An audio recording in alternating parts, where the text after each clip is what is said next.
So how do we teach agenesis? Of course, direct instruction is important. Kids have to learn from teachers actually teaching them directly. But our teachers are also going to have to deal with independent learning, where they're more facilitators and coaches and guides and not just telling kids what the answer is. There'll be experiential and play-based learning so that kids will learn by doing. There'll be project-driven learning so that kids will actually, again, do things and make things in order to learn or to reinforce topics. Kids will experience what we call hybrid learning, meaning there'll be some learning on computers, there'll be some learning that's self-paced and individualized. We'll also have situations in which kids will have to deal with relevance. We talked about the E5 being applied, but we want this to also be connected more directly to community so that it's relevant to our kids. And then one of the big pieces for us is single gender learning, where we address the unique needs of girls and boys separately. So let's talk about what that means for girls. So for girls, we understand there are some challenges. For instance, in math, there is no gap between boys and girls in kindergarten. But by 5th grade, girls are 2.5 months behind. And then those gaps translate into later career gaps, particularly in areas that we now understand are very important in the 21st century. So, for instance, in computer science, girls are only 27% of computer scientists.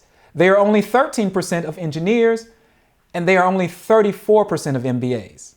Additionally, they are 19% of board members of Fortune 500 companies and only 5% of CEOs. What does the research say? Well, it says that teachers consistently rate girls' mathematical proficiency lower than boys, even when they have similar achievement and learning behaviors. By the age of 6, girls already consider boys more likely to show brilliance than their own gender.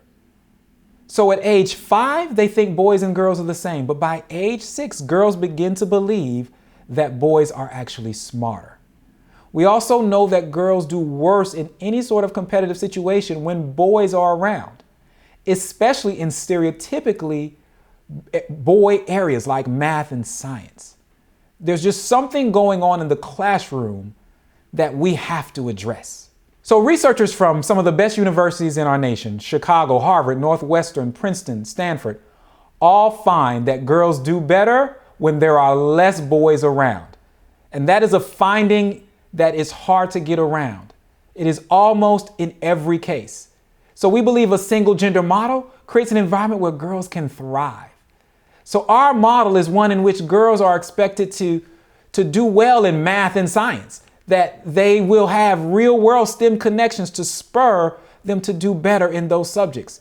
We will get to focus on girls and young women issues without boys kind of hanging around, messing that conversation up a little bit. We'll be able to expose them to supportive peers and role models, where girls are supporting one another to do their very best in a collaborative exchange. And we get to focus on self-image versus others' image, because we know that our girls have problems sometimes with thinking that their self-worth is based on what other people see, whether it's in their dress or their hair. So we get to address all those things, and our girl school director and our teachers will be able to do that on an everyday basis. And now the boys model. So what do we know about our challenges, the challenges that our boys face? We know that they have been losing ground in almost every area, and it doesn't matter which boy you talk about, black, white, brown, or blue. Grades, dropout rates, special education, suspension and expulsion, they are at the bottom in all of those categories. But for boys of color, the problems have become a crisis that actually begins in pre-K. So the data tell us all kinds of stories that we really need to pay attention to.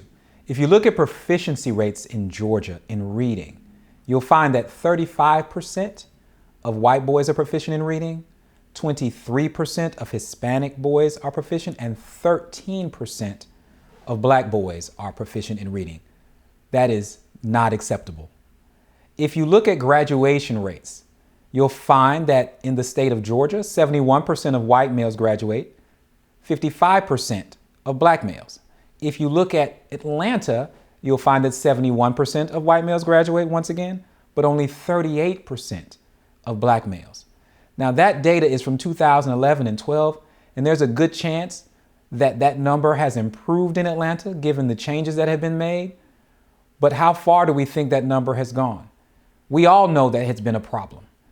And the worst part about that is if you don't graduate from high school and you're an African American male, the chances that you go to prison are pretty high. So it's a dire circumstance for all boys, but certainly even more so for boys of color. So what does the research say? Well, it tells us that boys are more competitive, that they're more aggressive and active and likely to take risks. I'm sure that's not shocking to anyone who has a son. I know I have 3 boys and 1 girl, and we try to do the same things with all of them, but somehow my boys like to jump off the stairs at 8 stairs up and dive on the floor and wrestle. It's just the way it is. They take risks. They do dangerous things. Quite frankly, I'm not sure it ends when we get older, but we just do know that boys and males are different. Sometimes they're overconfident. They often like to say what they can do when it's pretty clear that they cannot, but that's just the nature of the beast. But we also know that boys are more likely to have cognitive disabilities when they're born. That's just a fact. They start off behind in many cognitive areas and require a different approach. They are also less empathetic. And I know, to the great consternation of many moms, they can't figure out why their boys don't seem to care about so many things. Well, it's because their brains don't develop in the exact same way as girls. It'll get there, but it takes a while. So sometimes it looks like they don't care. Yeah, they may not care as much as you'd hope, but they will get there, and we've got to help them get there. But they are different. Another interesting fact in the research, or at least suggested in the research, is that boys are also less anxious when girls are absent from the equation. So what does that tell us? What can we do in a single gender instruction environment? When schools can specialize instruction, disciplinary processes, and culture to address the unique needs of boys, results tend to improve. A single gender allows you to focus on their needs. So our model is one of high engagement, so that there are things that boys are doing and not just sitting. That we have a respect for boy energy, meaning we don't assume that every time they move or kind of hang around or lay on the ground or whatever, that it's a problem. That they may turn in a chair or kneel in a chair from time to time, and we get it. They may need to lay on the ground to read. We get it. We also understand that they have to go through challenges. They have to be challenged to go through a sort of rites of passage process, if you will. We understand that they need to see other men and to be in competitive environments in the academic arena. So they're going to have to do and play games and try to challenge themselves, and the teachers will challenge them at all times because competitiveness for them is very, very important.